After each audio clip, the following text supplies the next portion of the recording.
Hello every one, നമ്മുടെ 21 day ചാലഞ്ചിൻ്റെ 4ാം ദിവസമാണിന്ന്. അപ്പോൾ ഇന്നത്തെ ദിവസം നമ്മൾ ഡിസ്കസ് ചെയ്യാൻ പോകുന്നത് ഇതും ഒരു തോട്ടാണ്, അല്ലെങ്കിൽ ഒരു ഐഡിയ തന്നെയാണ്.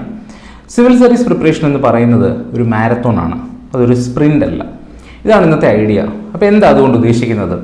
നമുക്കറിയാം, സിവിൽ സർവീസ് പ്രിപ്പറേഷൻ നിങ്ങളൊരു 100 മീറ്റർ ഓട്ടം തയ്യാറെടുക്കുമ്പോൾ നമ്മൾ എത്രയും സ്പീഡിൽ ഓടിയെത്തുക എന്നുള്ളതാണ് നമ്മളുടെ ഉദ്ദേശം, അല്ലെ? എത്രയും ഫാസ്റ്റായിട്ട് ഓടിയെത്തുക എന്നുള്ളതാണ് നമ്മുടെ ഉദ്ദേശം. അതുകൊണ്ട് തന്നെ തുടക്കം മുതലേ നമ്മൾ എത്രത്തോളം ഫാസ്റ്റ് ആയിരിക്കും. പക്ഷേ UPSCയെ സംബന്ധിച്ചിടത്തോളം ഇതൊരു മാരത്തോൺ ആണ്.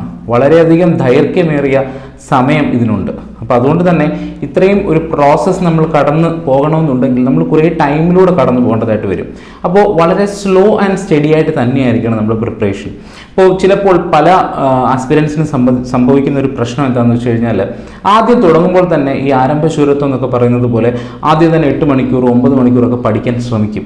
സോ ഇത് ഒരു 2-3 ദിവസം കഴിയുമ്പോഴേക്കും നമുക്ക് ഭയങ്കര ഫെഡപ്പായി തുടങ്ങും, നമുക്ക് ഭയങ്കര ബുദ്ധിമുട്ടായി തുടങ്ങും. കാരണം നമ്മൾ ചെയ്യാത്തൊരു കാര്യം നമ്മൾ ചെയ്യാൻ ശ്രമിക്കുകയാണ്. അതിലും നല്ലതെന്ന് പറയുന്നത്, ഇത് ഒരു ദൈർഘ്യമേറിയ പ്രോസസ്സ് ആയതുകൊണ്ട് തന്നെ നിങ്ങൾക്ക് വളരെ സ്ലോ ആയിട്ട് തുടങ്ങാം. കുറച്ച് സമയം നിങ്ങൾ ആദ്യം ഇൻവെസ്റ്റ് ചെയ്യുക, കുറച്ച് കോണ്ടന്റ് ആദ്യം പഠിക്കുക. പക്ഷേ ഈ കൺസിസ്റ്റൻസി എപ്പോഴും മെയിൻറ്റെയിൻ ചെയ്യുക. കാരണം ഈ ഓടുമ്പോൾ നമ്മൾ നോക്കേണ്ട ഒരു കാര്യം, ഇതെവിടെയും നമ്മൾ നിൽക്കുന്നില്ല, നമ്മൾ കൺസിസ്റ്റൻ്റ് ആയിട്ട് ഓടിക്കൊണ്ടിരിക്കുകയാണ്, ബ്രേക്ക് എടുക്കുന്നില്ല. അതാണ് നമ്മൾ എപ്പോഴും ഉറപ്പാക്കേണ്ടത്. കൺസിസ്റ്റൻ്റ് ആയിട്ട് നിങ്ങൾക്ക് ഗ്രോത്ത് ഉണ്ടോ എന്നുള്ള കാര്യം മാത്രം നിങ്ങൾ നോക്കിയാൽ മതി.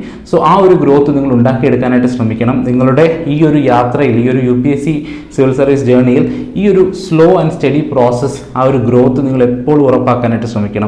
അങ്ങനെ ഉണ്ടെന്നുണ്ടെങ്കിൽ നിങ്ങൾക്ക് സക്സസ്സിലേക്ക് എത്തിച്ചേരുക എന്ന് പറയുന്നത് വളരെ ഈസി ആയിട്ടുള്ള കാര്യമായിരിക്കും. ഈസി മാത്രമല്ല, നമുക്ക് കുറച്ചും കൂടെ എഫേർട്ട്ലെസ് ആയിട്ട് അത് ചെയ്യാനായിട്ട് സാധിക്കും. അതിന് പകരം നമ്മൾ ഇതിനൊരു സ്പ്രിൻ്റായിട്ട് കാണുകയാണ്, ഭയങ്കര സ്പീഡായിട്ട് ഭയങ്കര ഫാസ്റ്റായിട്ട് നമ്മൾ പഠിക്കാൻ ശ്രമിക്കുകയാണെങ്കിൽ ഇടയ്ക്ക് എപ്പോഴെങ്കിലുമൊക്കെ വെച്ച് നമ്മൾ ബ്രേക്കായി പോകാനുള്ള സാധ്യതകൾ കൂടുതലാണ്. അപ്പോൾ ഈ ഒരു ഐഡിയ ആയിരിക്കണം നിങ്ങളുടെ 4ാമത്തെ ദിവസത്തെ ഈ ഒരു 21 ഡേ ചലഞ്ചിലെ 4ാമത്തെ ദിവസം നിങ്ങളുടെ ബ്രെയിനിലേക്ക് അല്ലെങ്കിൽ നിങ്ങളുടെ മനസ്സിലേക്ക് നിങ്ങൾ നിറയ്ക്കേണ്ടുന്ന ഒരു ഐഡിയ.